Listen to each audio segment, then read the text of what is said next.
Welcome to a solitaire wargame review from theplayersaid.com. My name is Grant.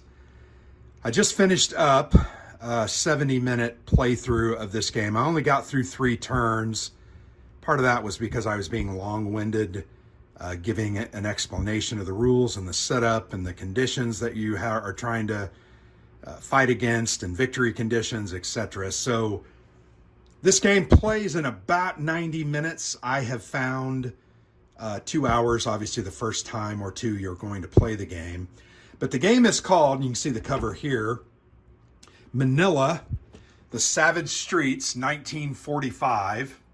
The game is designed by Mike Ranella and published by Revolution Games, Take Aim Design. So it's a partnership between those two companies. I think Take Aim Designs is Mike Ranella's publishing company, and they worked with Revolution to get the game made and put out.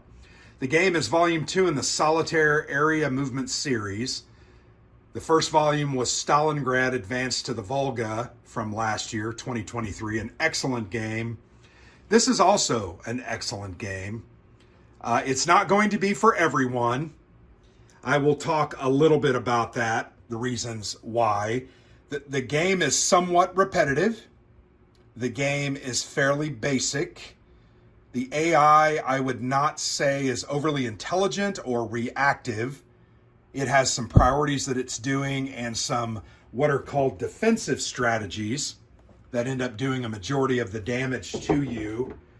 But really this game, what I think the heart of the design is, it's a race against the clock, trying to ultimately do better than historically was done with the Allied reinvasion of Manila and the Philippines. So the game is played out over 9 turns. You can see over there, there's a turn track. There are 9 turns. There are 3 things that you're tracking on the general records track. You're tracking your morale, which is a condition of your how you feel about the campaign, your fighting prowess, your condition. It's kind of an amalgamation of all of those things. When you have high morale, which high morale is defined as being 10 plus all the way up to 19, that is high morale, the orange part of the track. You can see when your morale is strong, you're going to get an attack value of +1 for every single combat that you are involved in. When it drops below 10, in the 9 to 1 range, you are shaken, and you are going to give the Japanese a defensive value of +1. They are strengthened a little bit by your waning commitment and efforts, and they are going to fight a little bit harder. Why this is important is if you ever get to 0, you lose the game immediately. How does your morale drop? Well, your morale is going to drop at the end of every single turn. There are 9 turns in the game, so it's at least going to drop 9. Then when you lose battles and are repulsed, and that's just defined as your attack value was less than the defender's value, you are going to lose a morale. There also are a couple of random events that are going to affect your morale as well. Let me find those. I'm all of a sudden drawing a blank. Where is that? Well, I'm sorry, I'm not finding that, but there are also some ways you're going to lose morale from the different defenders as well. Where in the heck did I get that? I feel like there's one of the events, and I'm drawing a blank. I feel like there's one of the events that ends up reducing your morale by 1. Well, I'm not finding it. Oh, I know what it was. It is when your leaders are killed.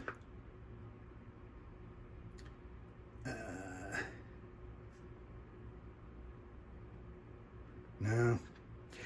Anyway, this is going to drop mainly at the end of every round and when you lose combats. So you don't want to lose combats. So while I mentioned to you at the beginning of the game, this is a push your luck, get out, get going and obtain your objectives, you want to do it smartly. There's no reason to throw yourself headlong into an attack when you have very little chance of winning. You can just call it good and decide that you're not going to attack anymore if you have a choice. So you've got to protect this morale. That's very, very, very important. The other thing you're tracking on this green track is your number of control. You are going to place one of these American control markers in each of these areas. Once you defeat the Japanese defender, you are trying for an automatic victory. You need all 38 of those, right? 37. I'm sorry, there are 37. You need all 37 of them by the end of the game. To get a tactical victory, you need to have 34 of the 37, but one of those 34 has to be space number 37 here, which is called Intramuros. That must have been a key spot. So that's another way to get what is called, did I call it a tactical victory? Well, I'm drawing a blank here, guys. I'm sorry. Operational victory right there. So you can either have an automatic victory by controlling everything at any given time, or an operational victory where you kind of just do historically. This was not an easy fight. This is an urban area with buildings, rubble piles, booby traps, everything else that the Japanese defenders had put out to try and stop you. And it's always to the advantage of the defender, right? They know the terrain. They have prepared positions. They are dug in. They are using the buildings and the rubble as protection. It's always harder. That's why this situation is well suited for this style of game, where you are playing the Americans on the offensive and the game is taking care, the AI is controlling the Japanese who are on the defensive. So that's what you're trying to do. Now, how do you do that? Well, it's an area impulse game. So at the beginning of your turn, you're going to activate areas where you have units that are not overstacked. You're going to activate those, and these are spent because I didn't clean up at the end of a round during my playthrough. You're going to activate those, and they're going to have a number of movement points. Here you can see this guy has a 6. So you're going to have movement costs based on basically whether there are Japanese units in or nearby properties or areas. So one movement factor to enter a vacant area that is not adjacent to any Japanese unit. So for some reason, if I have guys that are reinforced up here, I can move here for 1, here for 2, and then here when I move in there, I'm going to have to pay more because it starts to be adjacent to other Japanese units. Enter a vacant area adjacent to a Japanese unit, it's going to cost you 2. So moving into this one, because it's adjacent to this area with a Japanese unit, it's going to cost me 2. So if I'm here, 1, 2, 3, 4, and then enter an area containing a revealed Japanese unit, costs 3. These are not revealed, these are unrevealed, so I don't have enough movement to move into there. And then enter an area containing an unrevealed Japanese unit. So when you start adjacent to these unrevealed Japanese units, and let me show you, this is their unrevealed side. It has a terrain value with the Japanese battle flag there. And then on the back, it has one of their defensive strategies with a combat value and a name. And that is their defensive strategy, and you're going to have to look that up to know what to do. But to move into there costs 4 movement points because it's unrevealed.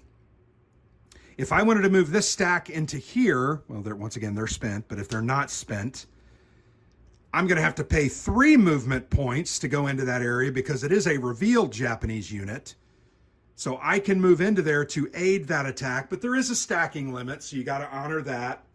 Leaders don't count, but a strict 6-unit stacking limit is enforced.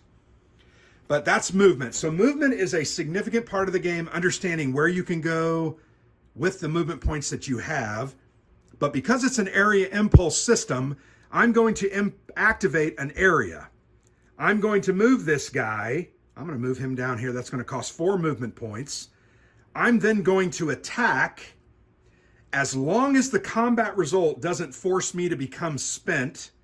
And if you look at the back side of these American units, it says spent. If you are defeated, you're going to become spent and then typically have to retreat. If you are a stalemate where you equal their defensive value, you're going to not have to retreat, but you're going to become spent. If you win the combat but don't win by more than their printed defensive value, this guy has an 8. So in order to defeat him, I just have to get over his total modified defensive value. But to overrun him, I have to beat him by at least 9 points higher than his printed value. If I do that, I remain fresh and he's defeated, removed from the board, and then I can move that unit again in a later impulse. So the game really is about pushing your luck, trying to decide tactically and operationally what assets you have, what modifiers you're going to gain, what your morale is, what events are going on, the type of defensive strategy that is in that area. More often than not, you don't know that. But you're trying to attack and overrun these so then I can continue move. So if I overrun this guy, I'm going to take him off the board. I'm going to place a control marker and then move through all my other activations, and then I can activate him again. So I can say, oh, guess what? I'm going to attack into this area and do the whole process over and over and over again. If he continually wins and overruns, once again, an overrun is determined by defeating the defending unit by more than its printed value. So I have to defeat him by an 8 points higher than him. More often than not, you're starting more times than not, you're tied, or you have a +1 or +2 advantage. Each side's going to roll 2d6 as a combat roll. I rolled a 6 for the Americans, a 3 for the Japanese.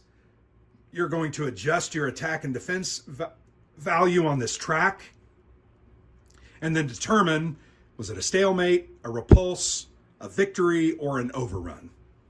So theoretically, you can attack and attack and attack and attack and attack, but that's not always going to work out the way you think it's going to work out. You don't have enough available support units to improve your combats. So it's a matter of 1 or 2 areas, then you're going to kind of call it good. 1 or 2 areas over here, you're going to call it good. You've also got some American airborne units here in the south. My guys are doing pretty well over here on this. They've taken 3 of these areas. In fact, they took, I want to say all 3 of these. They just kept attacking because they got good results. But you're going to kind of inch closer and closer and enclose the trap where you're ultimately going to have 3, maybe 4 or 5 Japanese areas that you're then going to be pick and choosing which combats you win or do, because once again, you're trying to not lose so you can preserve your morale. Because if you ever get to 0, you're going to lose the game immediately. You're also going to have to time these movements based on the turn track. In this example, we just finished turn 3. I'm going into turn 4. I have 19 total areas. I have 18 left to go. I'm ahead of schedule, right? 3 out of 9 turns. I have 2/3 of those turns remaining, 6 turns. I'm doing pretty good. I could actually end up averaging 2 or 3 per round and probably end up scraping by with a victory at the end of the 9th round.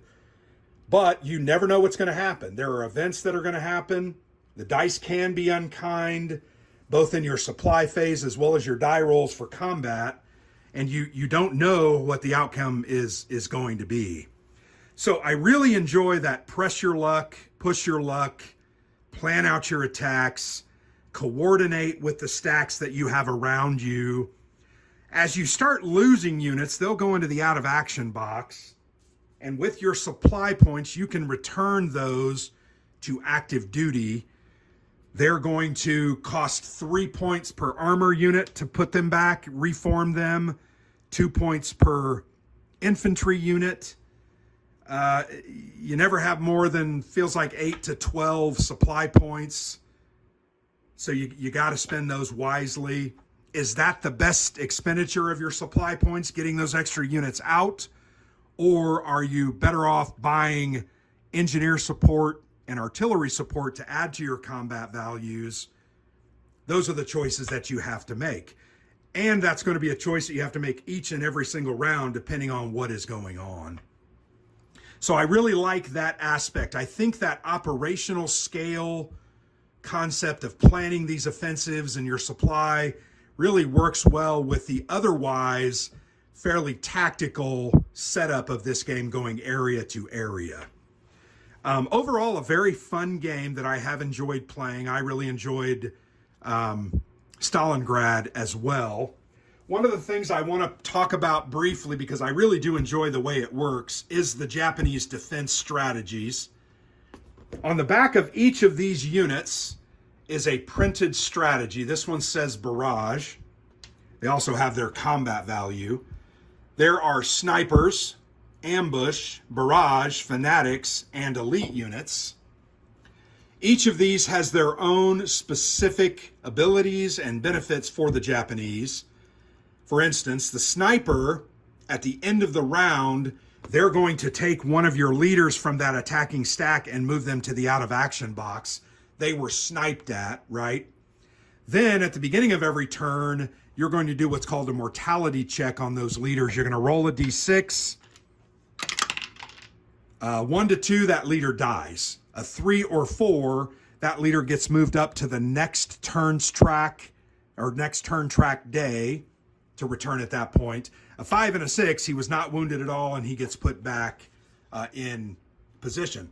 But that's going to hurt you because you may lose your leaders, and that extra bonus of a +1 for having your leaders is important in these combat calculations. Ambush, you have to place the lead attacking unit. You always have to designate a lead attack unit.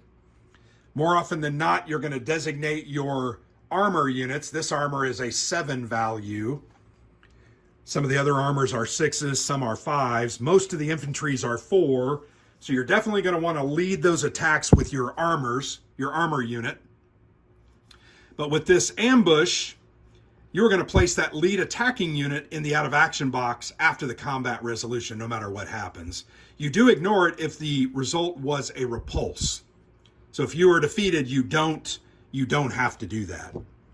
Barrage is another one. You're going to have to make a choice. I either put one attacking infantry or army unit in the out of action box. Remember, that's bad because I have to buy that guy to get him back.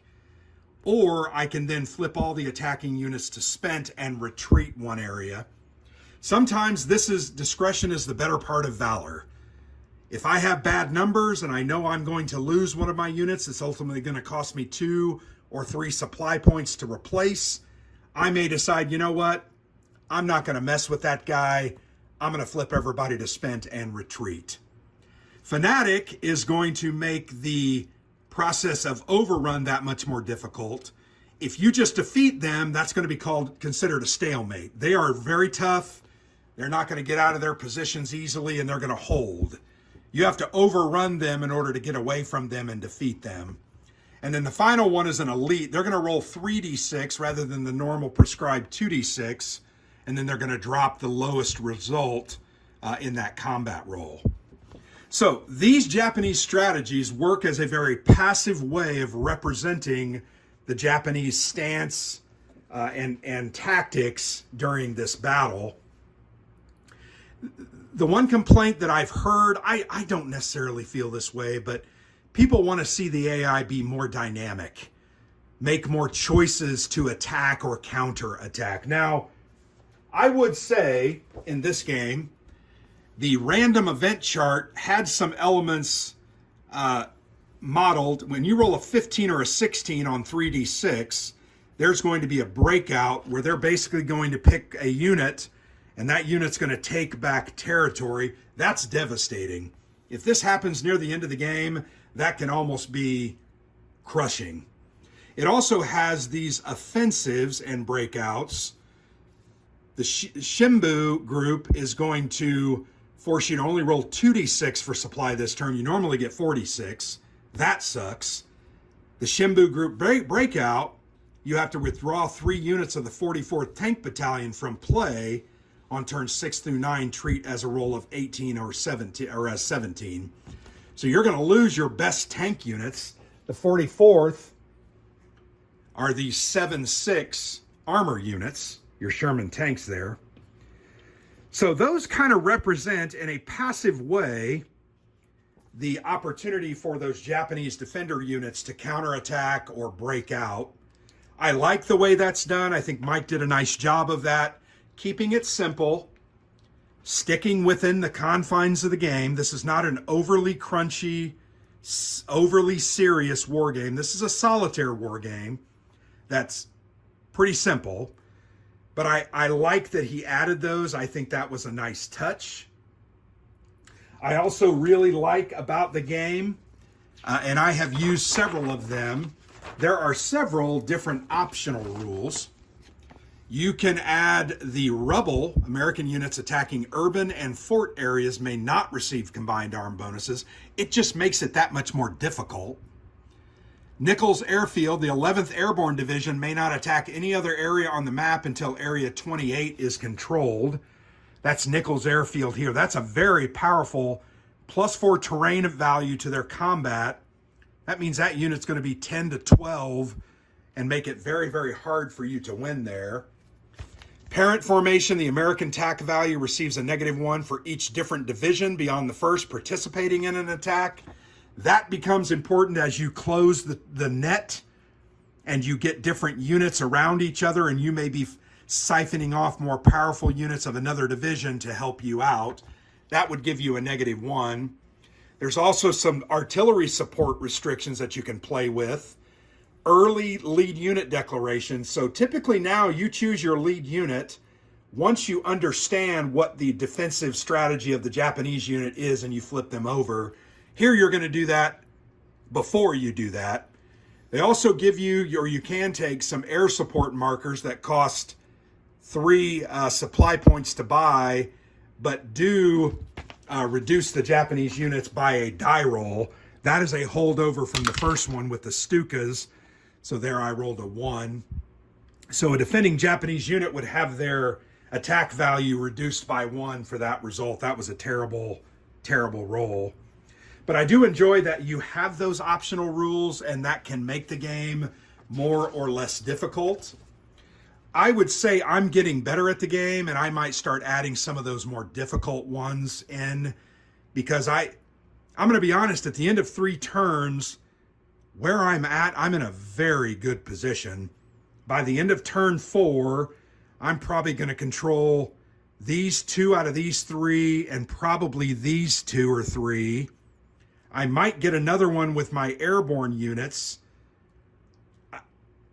All of a sudden, I then only need like 8 areas in 5 turns. So that's not, I might start adding some of those difficult elements. The other thing I really enjoy about this game and the way it is presented, they did add this attack and defense value track directly onto the board. That way you can track the total defensive value of the Japanese and your total offensive value and make a quick visual determination about what you might need to add to your attacks. I also like that everything that you need to play the game is printed on the board. The sequence of play is up there. The random event table is here. Your different boxes, this attack value, your general records track, your turn. The only thing not on the board that you really need that I'm surprised isn't on here is the Savage Streets roll, which Savage Streets means if you have an American unit that starts a turn with a Japanese unit in a fort or urban location, you're going to roll on this Savage Streets table, Bloody Streets, I'm sorry. Roll a d6, and you're going to have bad things happen to you. If it's an elite Japanese unit, like this one is, nope, that one was an elite. Where was the elite one that I had? Well, maybe I don't have an elite one out. I got lucky and maybe there's an elite. So if you have that elite unit and it's in that area with that American unit, they're going to add +1 to your roll.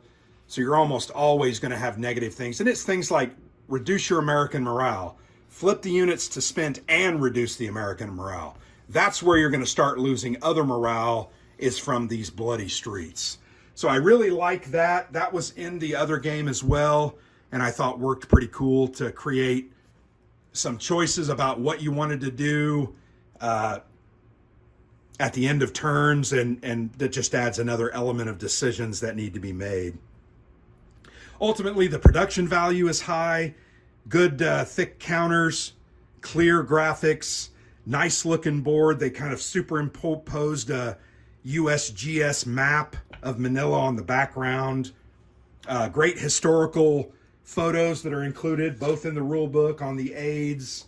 Love the identification of the counters. I do enjoy the events. They make it challenging. The combat system is excellent, very simple, very straightforward, which makes for a good game. I do also really enjoy the supply phase, and I briefly mentioned that to you, but at the beginning of every round, you're going to roll 4d6. Oh, that's the best roll that's the best roll I've ever seen. I rolled 3d6, or 3 6s, that's 18, plus a 4 is 22. I would get 22 supply. I'm going to tell you, with 22 supply, I can buy every single available support unit. I might even buy morale up, which costs 3. I can almost do everything that I want. That is an excellent roll. More often than not, you're in the 10, 8 through 12 or 13 range, and you just don't have enough to do what you need to do. But I really enjoy this mechanic.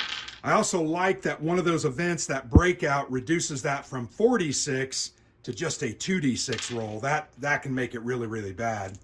I would also point out that these are my custom dice. These are American, and it has the Japanese battle symbol. I bought these. I think these are Flames of War dice, but I broke those out. They do give you 7 simple, small scale D6s. Nothing wrong with those, but I do like my custom dice. But overall, this game's a winner. You're going to play this time and time and time again. You're going to put it back on your shelf. A month or two might go by. You have an hour and a half. You're going to whip it out and play it again, and you're going to remember the rules. You're going to remember what you're doing, and you're going to have a good time, and you're going to be tested. So I like that. I have really enjoyed the system. I will go ahead and I'm going to grab my Stalingrad just to make sure you guys... So this is the other volume in the series, Stalingrad Advanced to the Volga. So those are the 2 games in the series. They are working on a Fall of Berlin game where the defending Germans will have the Americans or the Soviets, I'm not sure, or both, coming at them in the Battle of Berlin. But I do enjoy this series. Very much have liked it. I hope that Mike continues to explore different situations that can fit this system, because I'd like to see a couple of more volumes. I have really enjoyed my experience with them. They're fun games, and ultimately in these war games, that's what I'm doing. I'm playing these games to enjoy myself, learn history, and try to do better than historical. So that's basically all that I've got to say. I would say get a copy of this game before it goes out of print, because this game's fun and people are going to buy it up, and people have enjoyed it and said good things about it. So go ahead, take the plunge, buy it. You'll thank me for it. I know that you will like it. And if you do buy it, let me know. Let me know how you think the game goes and what you like. But I do appreciate you tuning in. I've appreciated doing this, the playthrough and the review. Very much like the game, and I appreciate you guys watching. So thank you very much. I've been Grant for the Player's Aid.